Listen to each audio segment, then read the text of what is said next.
before I get into the subject matter in this video, let me go ahead and put it out here that I have nothing but love for our brothers and sisters in the military. If you're black and in the military, I know you went in there for a number of different reasons, some economic, some to get your education. Nothing but love for y'all. Stay safe. Salute to you. That being said, as the title of this article here says over and over again, the military has conducted dangerous biowarfare experience on Americans. Now, I'm going to put the links in the description of this video to this article and several others that show you that, if you run around here calling yourself a patriot, you might want to rethink that. As you look right here, I'm going to let you all read this for yourself, but I'm going to briefly go through this. On September 20th, 1950, that operation was called Operation Sea Spray. I'm going to put a link to the description of that also in the video. I'm just going to read a little bit of this here.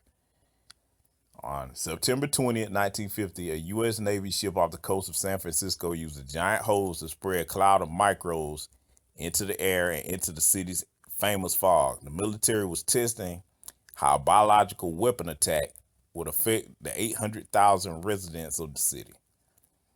Let me tell y'all something, man. I'm going to scroll down here.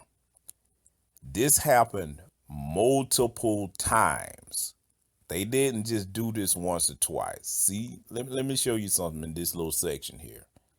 Of the 239 tests in this so-called program that they had, San Francisco was notable for two reasons, according to Dr. Leonard Cole, who documented the episode in his book, which is a good one I suggest you all get and read, Clouds of Secrecy, the Army's Germ Warfare Test over populated areas. See, I'm going to scroll down so y'all can just see some of the different times that they've done this. Using real pathogens to test on us. Okay? Y'all better check this stuff out, man, because a lot of y'all probably don't know about this, but this actually happened. And they're telling you it happened. Okay? I mean, look at this, man. As I'm scrolling down here, I'm hoping you all are catching some of this, because like I said, I'm going to let you all read it for yourselves. I mean, don't take my word for it. I'm going to show you something. Let me get down here to one that's really going to turn your stomach right here. Look at this one. This happened in 1966. As this says, a study of the vulnerability of subway passengers in New York City to covert attack with biological agents.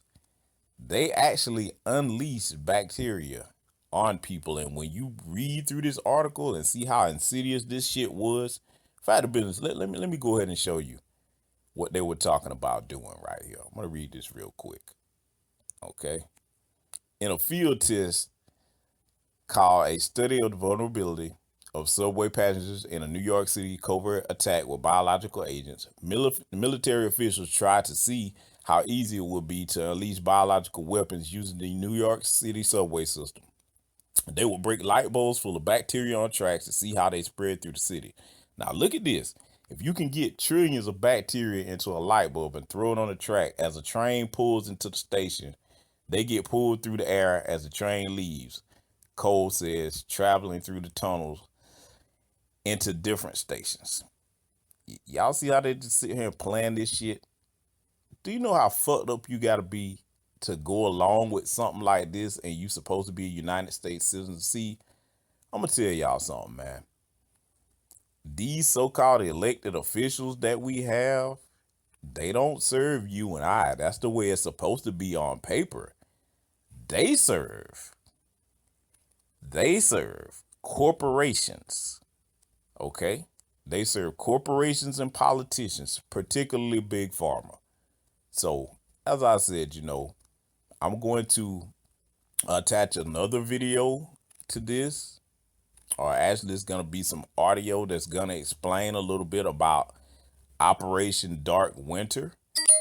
And I will put, the links to the description and that also, so that you all can research this stuff and get up to date on it, because people aren't talking about this. A lot of y'all just haven't been told about this kind of stuff.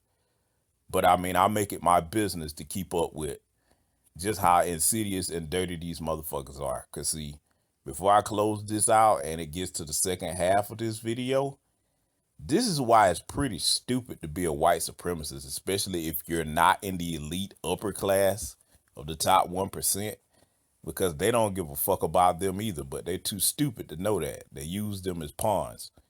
But I'm going to close this half of the video, family. Check out the audio that's coming up so you can get gamed up. I'm going to put all types of links to stuff that you all don't know about here, because I can't really go into too much detail on YouTube. It wouldn't even stay up a good 15 minutes if I went into detail on a lot of stuff. So I'm going to point you all in the right direction so you can see for yourselves. But with that being said, second half of this coming up. Take in the knowledge, share it with people, research it for yourselves, and take care out there, Black family.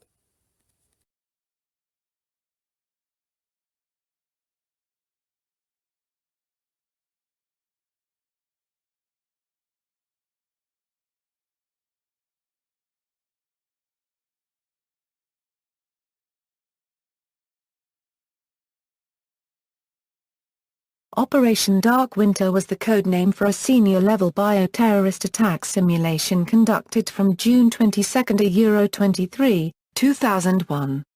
It was designed to carry out a mock version of a cover and widespread smallpox attack on the United States. Tara O'Toole and Thomas Inglesby of the Johns Hopkins Center for Civilian Biodefense Strategies / Center for Strategic and International Studies, and Randy Larson and Mark Demio of Analytic Services were the principal designers, authors, and controllers of the Dark Winter project. Dark Winter was focused on evaluating the inadequacies of a national emergency response during the use of a biological weapon against the American populace. The exercise was solely intended to establish preventive measures and response strategies by increasing governmental and public awareness of the magnitude and potential of such a threat posed by biological weapons. Dark Winter's simulated scenario involved an initial localized smallpox attack on Oklahoma City, Oklahoma, with additional smallpox attack cases in Georgia and Pennsylvania. The simulation was then designed to spiral out of control. This would create a contingency in which the National Security Council struggles to determine both the origin of the attack as well as deal with containing the spreading virus. By not being able to keep pace with the disease's rate of spread, a new catastrophic contingency emerges in which massive civilian casualties would overwhelm America's emergency response capabilities. The disastrous contingencies that would result in the massive loss of civilian life were used to exploit the weaknesses of the U.S. healthcare infrastructure and its inability to handle such a threat. The contingencies were also meant to address the widespread panic that would emerge and which would result in mass social breakdown and mob violence. Exploits would also include the many difficulties that the media would face when providing American citizens with the necessary information regarding safety procedures. Summary of findings: according to UPMC's Center for Health Security, Dark Winter outlined several key findings with respect to the United States healthcare system's ability to respond to a localized bioterrorism event. An attack on the United States with biological weapons could threaten vital national security interests. In addition to the possibility of massive civilian casualties, Dark Winter outlined the possible breakdown in essential institutions, resulting in a loss of confidence in government, followed by civil disorder, and a violation of democratic processes by authorities attempting to restore order. Shortages of vaccines and other drugs affected the response available to contain the epidemic, as well as the ability of political leaders to offer reassurance to the American people. This led to great public anxiety and flight by people desperate to get vaccinated, and it had a significant effect on the decisions taken by political. In addition, Dark Winter revealed that a catastrophic biowarfare event in the United States would lead to considerably reduced U.S. strategic flexibility abroad. Current organizational structures and capabilities are not well suited for the management of a biowarfare attack. Dark Winter revealed that major fault lines exist between different levels of government, between government and the private sector, among different institutions and agencies, and within the public and private sector. Leaders are unfamiliar with the character of bioterrorist attacks, available policy options, and their consequences. Federal and state priorities may be unclear, differ, or conflict. Authorities may be uncertain, and constitutional issues may arise. For example, state leaders wanted control of decisions regarding the imposition of disease containment measures, the closure of state borders to all traffic and transportation, and when or whether to close airports. Federal officials, on the other hand, argued that such issues were best decided on a national basis to ensure consistency and to give the president maximum control of military and public safety assets.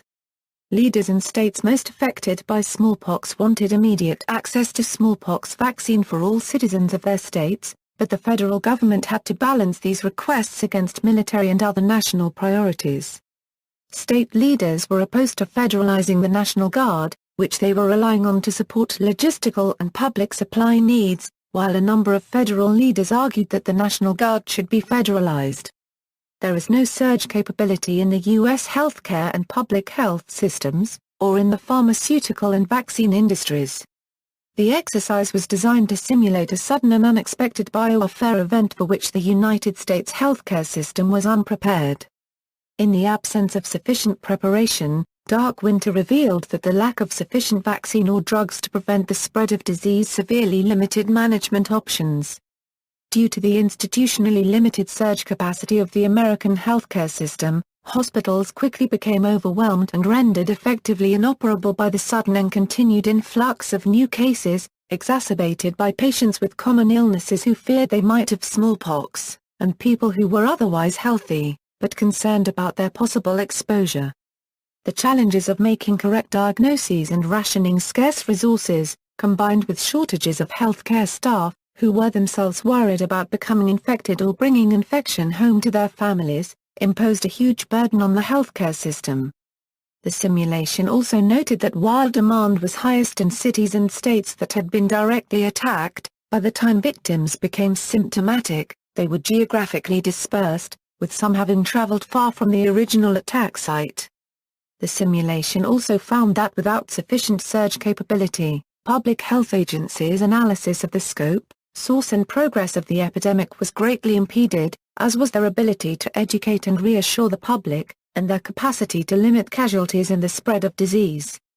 For example, even after the smallpox attack was recognized, decision-makers were confronted with many uncertainties and wanted information that was not immediately available.